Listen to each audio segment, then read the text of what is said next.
Tenaga yang diprioritaskan untuk diangkat adalah tenaga guru, tenaga kesehatan pada unit pelayanan kesehatan, ada penyuluh di bidang pertanian, perikanan dan peternakan, ada tenaga teknis lainnya yang sangat dibutuhkan. Pengangkatan sebagaimana dimaksud didasarkan pada usia dan masa kerja sebagai berikut.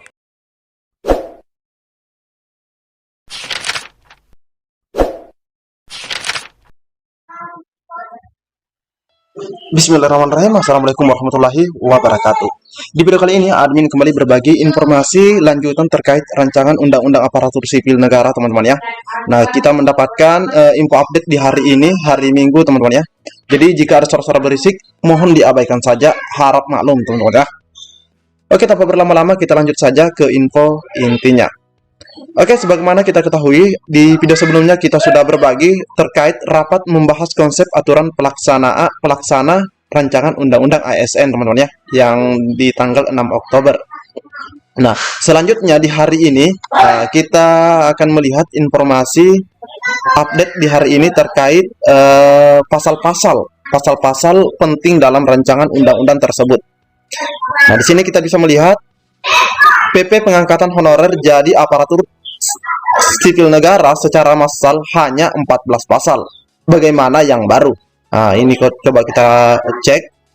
Pengangkatan jutaan honorer menjadi ASN P3K masih harus menunggu terbitnya peraturan pemerintah sebagai peraturan pelaksana Undang-Undang ASN 2023 pengganti Undang-Undang Nomor 5 Tahun 2014 tentang aparatur sipil negara. Diketahui salah satu substansi Undang-Undang ASN 2023 mengatur penataan honorer yang ditenggak harus selesai atau kelar pada Desember 2024. Nah, ini benar teman-teman ya. Hingga saat ini belum ada kepastian berapa dari 2,3 juta honorer yang akan masuk gerbong P3K paruh waktu. Nah, itu belum ada teman-teman ya, berapa jumlahnya yang part time dan full time. Belum jelas juga honor bidang pekerjaan. Nah, ini terkait jabatannya apa saja yang masuk di jabatan atau gerbong tersebut. Namun diketahui jumlah tenaga non-ASN atau honorer saat ini di pangkalan data BKN yaitu 2,3 juta orang dari seluruh Indonesia. Ini ya. Dan di sini dikatakan bahwa sebelumnya disebut-sebut data jumlah honorer 2,3 juta tersebut sudah dikunci namun ternyata masih diaudit lagi. Nah, ini bahkan perintah langsung dari Menpan RB. Nah, selanjutnya yuk kita lihat pengangkatan honorer di zaman Pak SBY. Di zaman Pak SBY teman-teman ya. Nah, pada zaman Pak SBY di sini ada juga undang-undang atau peraturan turunan undang-undang ASN yang ada pada saat itu, dan apakah PP yang ada pada saat itu yang digunakan oleh Pak SBY akan juga digunakan di tahun 2023 ini, nah, atau pada Undang-Undang ASN 2023 ini. Nah, kita bisa lihat dulu sebagai gambarannya, teman-teman ya. Nah, di sini ada PP nomor 48 tahun 2005. Teman-teman juga bisa searching di Google ini karena sudah banyak tersedia, teman-teman ya. Namun isinya kurang lebih apa yang ada di media ini, yaitu tentang pengangkatan tenaga honorer menjadi CPNS. Ya, karena dulu itu tidak pakai sistem P3K ya, tapi CPNS Pak SBY-nya. Di mana PP yang ditekan Pak SBY pada 11 November 2005 atau sekitar 1 tahun setelah resmi menjadi presiden, yaitu hanya terdiri 14 pasal. Ya, pengangkatan honorer menjadi PNS secara massal di zaman SBY memakai regulasi yang tidak bertele-tele. Nah, harapan honorer sekarang atau 2,3 juta orang yang lolos dalam perval nanti pastinya juga menginginkan hal yang sama, tidak bertele-tele. Hanya 14 pasal. Menko Polhukam Mahfud MD menyebut di zaman Pak SBY terdapat 870 ribu honorer yang diangkat menjadi PNS. Mahfud MD mengatakan SBY dalam kampanye Pilpres 2024 menjanjikan bakal mengangkat seluruh tenaga honorer yang ada di Indonesia. Nah, ini juga kita sudah bahas di video sebelumnya yang mana tersisa ada 50 ribu orang. Nah, PP 48 tahun 2005 itu antara lain memuat ketentuan mengenai jenis honorer. Jadi ada jenis honorer tertentu yang mendapat prioritas diangkat menjadi CPNS. Selanjutnya ditentukan klasterisasi honorer berdasar usia dan masa pengabdian. Nah, ini ada klaster honorer dan usia pada masa pengabdian dan masa pengabdiannya, teman-teman ya. Yang ada di PP 48 tahun 2005 pada zaman Pak SBY. Apakah di Undang-Undang ASN yang terbaru ini, apakah juga PP-nya demikian? Nah, Ini mungkin bisa dijadikan sebagai referensi bagi pihak yang berwenang ya dalam menyusun PP tersebut.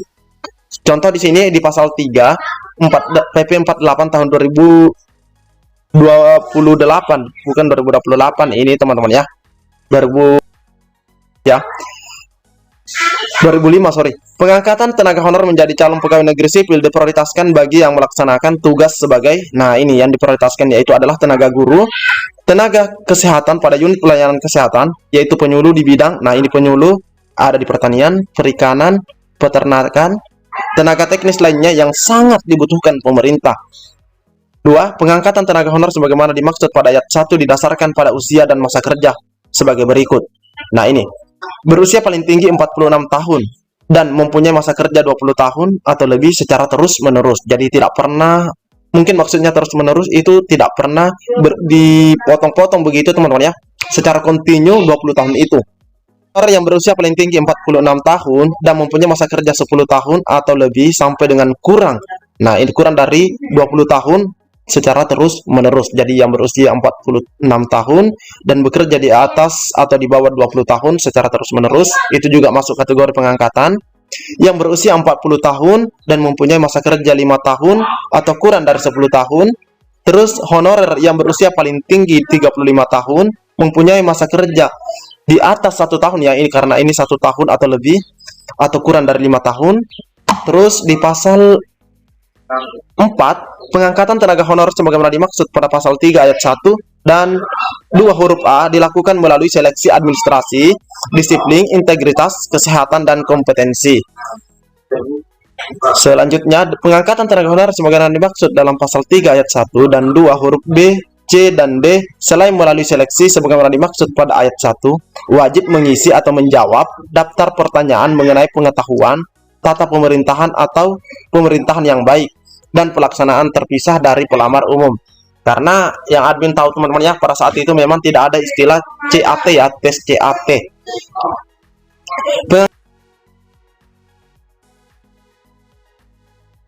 Prioritaskan tenaga honorer yang berusia paling tinggi dan atau mempunyai masa kerja lebih banyak.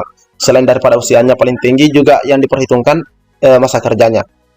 Disebutkan di pasal 6 bahwa pengangkatan honorer menjadi CPNS dilakukan secara bertahap hingga 2009. Nah, ini teman-teman hingga 2009.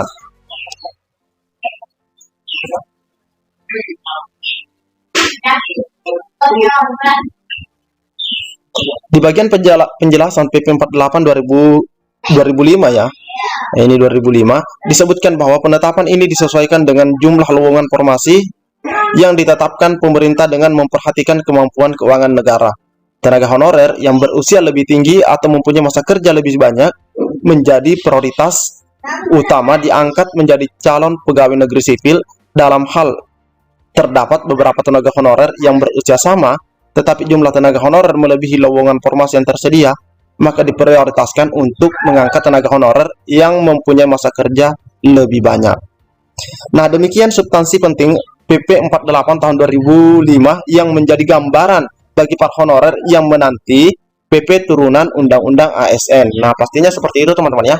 Nah, kita tahu bahwa di tahun 2022 seleksi P3K guru di tahun 2022 itu teman-teman kita yang sudah 3 tahun itu diobservasi teman-teman ya. Cukup sekedar mengisi portofolio atau seperti apa bahasanya. Dan itu sudah dilakukan. Apakah hal yang sama akan dimasukkan dalam PP turunan Undang-Undang ASN 2023? Nah, itu kita tunggu lebih jelasnya. Namun ini adalah gambaran dari PP 48 tahun 2005 ya. Ini 2005, ini ada kesalahan pengetikan 2005. Karena Pak SBY itu menjadi presiden pada tahun 2004, sedangkan PP ini dikeluarkan atau janji ini ditunaikan 1 tahun setelahnya. Sekaligus bisa mengira-ngira jika dibuat klasterisasi jenis pekerjaan dan masa pengabdian sebagai honorer, akankah bakal mempunyai peluang menjadi P3K penuh waktu atau hanya bisa berharap P3K part time. Seperti itu teman-teman ya. Jadi terkait PP 48 tahun 2005 yang telah dikeluarkan oleh Pak SBY atau di zaman Pak SBY, semoga bisa menjadi gambaran atau mungkin referensi bagi pemangku kebijakan teman-teman ya. Tidak perlu lagi tes CAT, tapi cukup melihat usia dan masa kerjanya sebagaimana yang ada di sini teman-teman ya. Oke, mungkin cukup sampai di sini informasi yang dapat admin bagikan. Lebih dan kurangnya admin